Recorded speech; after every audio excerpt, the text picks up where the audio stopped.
Guys இன்னைக்கு நடக்க போற சிஎஸ்கே vs ஆர்சிபி மேட்ச்ல நம்ம டெவால் ப்ரூஸ் ரிட்டர்ன் வாய்ப்பு இருக்கா? அதை தவிர்த்து இந்த சிஎஸ்கே vs ஆர்சிபி மேட்ச்ல சிஎஸ்கே பிளேயிங் 11 காம்போ என்னவா இருக்கும், ஓவர்சீஸ் பிளேயர் யார் யார் விளையாட வாய்ப்பு இருக்கு, அது எல்லாத்தையும் பத்தி வீடியோல பார்க்கலாம். அப்ப நம்ம சேனலை இப்பதான் ஃபர்ஸ்ட் டைம் வாட்ச் பண்றீங்கன்னா மறக்காம வீடியோக்கு ஒரு லைக் கொடுத்து என் சேனலை மறக்காம சப்ஸ்கிரைப் பண்ணிக்கோங்க. இப்போ வாங்க கைஸ் வீடியோக்குள்ள போலாம். கைஸ் நம்ம சிஎஸ்கே அப்டேட்லாம் பார்க்கறதுக்கு முன்னாடி நம்ம 2 வருஷம் முன்னாடி எடுத்த ஒரு பிளேயர் தான் சமீர் ரிஸ்வி. சிஎஸ்கே அப்போ ஒரு அன்கேப்டு பிளேயரான அவருக்கு 8 கோடி கொடுத்து எடுத்தோம். பட் அவருக்கு அந்த சீசன்ல வெறும் 5 மேட்ச்ல வாய்ப்பு கொடுத்தோம்.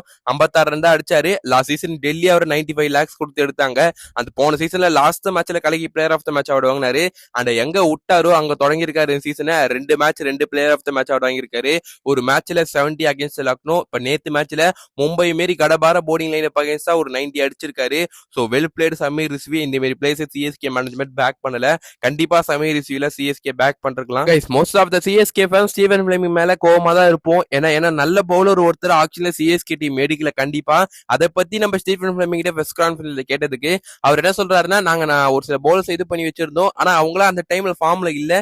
ஆனா இப்ப அவங்களா ஃபார்ம்ல இருக்காங்க. அது சோ நாங்க என்ன பண்றதுன்ற மாதிரி அவர் சொல்றாரு. என்னதான் இருந்தாலும் சிஎஸ்கே ஒரு நல்ல பவுலர் ஆக்ஷன்ல எடுத்திருக்கலாம். சோ மிஸ் அவுட் பண்ணிட்டோம். அதை தவிர்த்து கைஸ் என்ன நடக்குது சோசியல் மீடியால, சிஎஸ்கே தோல்விக்கலாம் ருத்ராஜ் கேட்கப்பட்டதான் காரணம். ருத்ராஜ் கேப்டன்சியே பண்ண தெரியல. அவெல்லாம் ஒரு டெஸ்ட் பிளேயர் அந்த மாரி இந்த மாரி பாத்தீங்கன்னா அவரோட சோசியல் மீடியா ஹேண்டல்ல போய் பாத்தீங்கன்னா நிறைய கமெண்ட்ஸ் பாத்தீங்கன்னா பண்றாங்க. அதுவும் ரொம்ப பேடாவும் பண்றாங்க. ருத்ராஜ் கேட்காட்டு ஒன்னும் சும்மா வேற யாரையும் ரீப்ளேஸ் பண்ணல. அவர் ரீப்ளேஸ் பண்றது எம்எஸ் தோனி மாரி ஒரு ஆள் ரீப்ளேஸ் பண்றாரு. சோ கொஞ்ச நாள்ல அவர் எல்லாத்தையுமே கத்துப்பாரு. போக போக எடுத்த ஒன்னு அவர் எம்எஸ் தோனி மாரி ஒரு ஆள் ரீப்ளேஸ் பண்ணி கப்பு வின் பண்ணி கொடுக்குன்னா அது ரொம்ப கஷ்டம் சொல்லணும். அவர் போய் கமெண்ட் பாக்ஸ்ல டெஸ்ட் மேட்ச் பிளேயர் நீ எல்லாம் ஏன் இருக்க, இந்த மாதிரி எல்லாம் பாத்தீங்கன்னா டீமை விட்டு போன்ற மாதிரி எல்லாம் அவர்கிட்ட போய் கமெண்ட்ல பண்ணிட்டு இருக்காங்க. சோ இந்த மாதிரி எல்லாம் பண்ணாதீங்க. ருத்ராஜ் கேக்காடு ஒரு யங் கேப்டன். போக போக நிறைய விஷயங்களை கத்துப்பாரு. சோ கூட அவருக்குமே கொஞ்சம் டைம் தேவைப்படும். 2 சீசன் தான் பார்த்திருக்கோம். சோ இன்னும் அவருக்கு லாங் ரன் கொடுத்தா அவரால் நல்லா ப்ரூவ் பண்ணி காட்ட முடியும். அதுக்கு ஏத்த மாதிரி அவர் டீமே எடுக்கணும். சிஎஸ்கே ஒரு 2.0 டீமா இருக்காங்க. சோ கூட சைட்ல ஒரு கம்பேக்க கொடுப்பாங்கன்னு வெயிட் பண்ணலாம். கைஸ் நம்ம எல்லாருக்குமே இருக்க ஒரே ஒரு கொஸ்டின் தான், ப்ரோ இன்னைக்கு டெவால் ப்ரூஸ் கண்டிப்பா விளையாட வரான்னு தான் கேக்குறீங்க.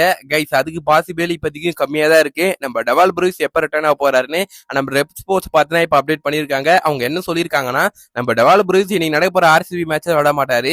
வர ஏப்ரல் 11 சிஎஸ்கே சேப்பாகல டெல்லி அகிஸ்டா ஒரு மேட்ச் விளையாரு. அது நம்ம ஹோம் மேட்சா இருக்க போது அந்த மேட்சில் தான் நம்ம டெவால் ப்ரூஸ் இந்த ஐபிஎல் 2026 அவரோட ரிட்டர்ன்ஸ் இருக்க போதுன்ற மாதிரி அவங்க கன்ஃபார்ம் பண்ணிருக்காங்க. சோ நம்ம டெவால் ப்ரூஸ் வரப்போற 11 ஏப்ரல் அகைன்ஸ்ட் டெல்லி கேபிட்டல்ஸ் தான் திருப்பி நம்ம டீமுகளை விட போறாரு. அவரோட அரைவலுக்கு தான் மொத்த சிஎஸ்கே ஃபேன்ஸ் வெயிட் பண்றாங்க. அதை தவிர்த்து நம்ம தல தோனியோட ரிட்டர்ன்ஸுமே எப்ப இருக்க போதுன்னு கன்ஃபார்ம் ஆயிருக்கு. தலை பாத்தீங்கன்னா ஏப்ரல் 14 சேப்பாகல கேகேஆர் அகைன்ஸ்டா சிஎஸ்கே ஒரு மேட்ச் விளையாடுறோம். அந்த மேட்ச்ல தல தோனியோட ரிட்டர்ன்ஸ் எதிர்பார்க்கலான்ற மாதிரி இப்போதைக்கு கன்ஃபார்ம் ஆயிருக்கு.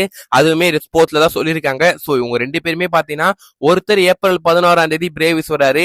ஏப்ரல் 14 அகைன்ஸ்ட் கேகேஆர் நம்ம தல தோனியோட ரிட்டர்ன்ஸ் இந்த ஐபிஎல் 2026 இருக்க போது. சோ கூடிய செய்தியில இவங்க 2 பேரும் டீமுக்குள்ள வந்தாங்கன்னா அப்ப சிஎஸ்கேயோட காம்பினேஷன் எப்படி இருக்கும் அதெல்லாம் மறக்காம உங்களோட ஒப்பீனியனை கமெண்ட் ஷேர் பண்ணுங்க. கைஸ் இப்போ நம்ம சிஎஸ்கே டீம்ல என்னென்ன சேஞ்ச் வந்தா நல்லா இருக்கும் அதை பார்க்கலாம். எனக்கு பொறுத்த லாஸ்ட் மேட்ச்ல பார்த்தீங்கன்னா ஜிம்மி ஓட்டனை டிராப் பண்ணது எனக்கு அந்த அளவுக்கு பார்த்தீங்கன்னா நல்ல ஐடியாவா தோணல. ஏன்னா 2வது ஹாஃப்ல டெமி ஓட்டனே ஒரு பவுலர் இருந்தாருன்னா ஒரு 145ல போடுறாரு. அவர் இந்த மேட்ச் ஜெயிச்சிருப்போம் அதெல்லாம் நான் சொல்லல. ஒரு ஸ்பின்னரை கொண்டு வரதுக்கு ஒரு ஃபாஸ்ட் பவுலர் சிஎஸ்கே கொண்டு வந்திருக்கலாம். ஏன்னா பஞ்சாப் கிங்ஸே சகலுக்கு வெறும் 3 ஓவர் தான் கொடுத்தாங்க. அதை தவிர்த்து எந்த ஒரு ஸ்பின்னருமே போடல. அது என்னதான் தூபை இருந்தாலும் சரி அவங்க 3 ஓவர் தான் யூஸ் பண்ணாங்க. என்னை பொறுத்த சிஎஸ்கே அந்த விக்கெட்ல ஒரு ஸ்பின்னருக்கு போகணுமான்னு தோணுது. ஒரு ஜெமி ஓட்டன் மாதிரி பிளேயர் போன மேட்சை கலக்கிருக்காரு. அவருக்கே போயிருக்கலாம். அது ஒரு பெரிய மிஸ்டேக் தான் சொல்லணும் நம்மள பொறுத்தவரையும். அடுத்து இன்னொரு ஆப்ஷன் இருக்கு கைஸ். நம்ம கார்த்திக் சர்மா பிரசாந்த் வீர் இவங்க 2 பேர்ல யாராச்சும் ஒருத்தரை பார்த்தீங்கன்னா டிராப் பண்ணிட்டு என்ன பொறுத்தவரை உருவில் பட்டேல உள்ள கொண்டு வரணும்னு தோணுது. அந்த மிடில் கார்த்திக் சர்மா 2 மேட்ச் விளையாடணும். 2 மேட்ச்ல சிமிலரா பாத்தீங்கன்னா எல்பிடபிள்யூ தான் அவுட் ஆகிறாரு. இந்த பக்கம் பிரசாந்த் வீரை பொறுத்தவரையும் அவர் ஃபுல் போலிங் ஃபிட்னஸ்ல இருக்காரே தெரியல. போன மேட்ச்ல வெறும் பேட்டிங் மட்டும் தான் விளையாடினாரு. சோ இவங்க 2 பேர்ல யாராச்சும் ஒருத்தரை டிராப் பண்ணிட்டு என்ன பொறுத்தவரை ஊர்வில் பட்டேல உள்ள கொண்டு வந்தே ஆகணும். ஏன்னா ஊர்வில் பட்டேலுக்கு ஓரளவு எக்ஸ்பீரியன்ஸ் இருக்கு. ஐபிஎல் இது முன்னாடி லாஸ்ட் சீசன்ல கலக்கிருக்காரு. சோ அவரை உள்ள கொண்டு வந்தா நல்லா இருக்குமோ தோணுது. மேட்ச்ல வெறும் 2 ஓவர்சீஸ் பிளேயர் வச்சுதான் போகணும். என்ன பொறுத்தவரை போன மேட்ச்லயே அகில் ஹுசைனுக்கு சிஎஸ்கே போயிருக்கலாமோன்னு தோணுது. ஆனா கண்டிப்பா இன்னைக்கு நடக்க போற மேட்ச்ல அகில் ஹுசைன் ஆர் ஜெமி ஓட்டன் இவங்க 2 பேரை யாராச்சும் ஒருத்தர் உள்ள கொண்டு வரணும். கைஸ் என்ன பொறுத்தவரை அகில் ஹுசைனை கொண்டு வந்தா அந்த பேட்டிங்லயுமே பாத்தீங்கன்னா அவரோட ரன் ஸ்கோர் பண்ண முடியும். கடைசியில் வந்து கேமியா ஆட முடியும்.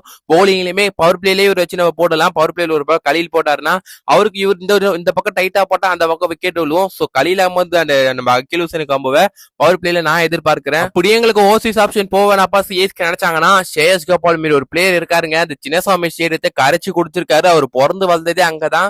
அந்த கிரவுண்ட்ல ஹாட்ரிக் அகைன்ஸ்ட் ஆர்சிபி எடுத்திருக்காரு. அவரால் பேட்டிங்லயுமே கேமியோ கண்டிப்பா விட முடியும். சோ என்ன பொறுத்தவரை ஷேயஸ் கோபால் உள்ள கொண்டு வந்தாலும் நான் ஆச்சரியப்பட மாட்டேன். சோ அவருமே ஒரு நல்ல ஆப்ஷனா தான் இருப்பாரு. ஓவராலா சிஎஸ்கே சேஞ்சஸ்ல இந்த ஒரு 2-3 சேஞ்சஸ் கொண்டு வந்தாங்கன்னா என்ன பொறுத்தவரை சிஎஸ்கே பிளேயிங் லெவன் ஸ்ட்ராங்கா இருக்கும். அது டெவால் ப்ரூயிஸ் தலை துணி ரிட்டர்ன் ஆகிற வரையும் இந்த ஒரு பிளேயிங் லெவன் வச்சு சிஎஸ்கே போகலாங்க. கண்டிப்பா நீ மேட்சை சிஎஸ்கே வின் பண்ணுவாங்கன்னு ஒரு நம்பிக்கை இருக்கு. So keep it simple guys. நான் சொல்றேன் திருப்பி அகைன் நான் தான் சொல்றேன், கீப் இட் சிம்பிள். இதுவும் பெரிய எதிர்பார்ப்பு வச்சுக்காதீங்க. அப்புறம் இந்த டீம் தோத்துட்டாங்கன்னா நம்ம வருத்தப்பட்டுறது எந்த ஒரு பிரயோஜனமும் இல்லை. ஏன்னா இந்த டீம் ஒரு சான்சேஷன்ல இருக்காங்க. சோ கொஞ்சம் நாட்கள் எடுக்கும் இந்த டீம் திரும்பி செட் ஆகுறதுக்கு. சோ வெயிட் பண்ணி பார்க்கலாம் என்ன நடக்க போகுது இன்னைக்கு ஈவினிங்னு. அப்ப நம்ம சேனலுக்கு தான் ஃபர்ஸ்ட் டைம் வாட்ச் பண்றீங்கன்னா இந்த வீடியோக்கு ஒரு லைக் கொடுத்து மறக்காம இல்லோத்தமிழ் சேனல் சப்ஸ்கிரைப் பண்ணுங்க. அப்ப நல்ல சிஎஸ்கே கதையில வந்து சந்திக்கும் வரை உங்களது விடைபெறுவது நான் உங்கள் ஹரிஷ். Stay tuned guys.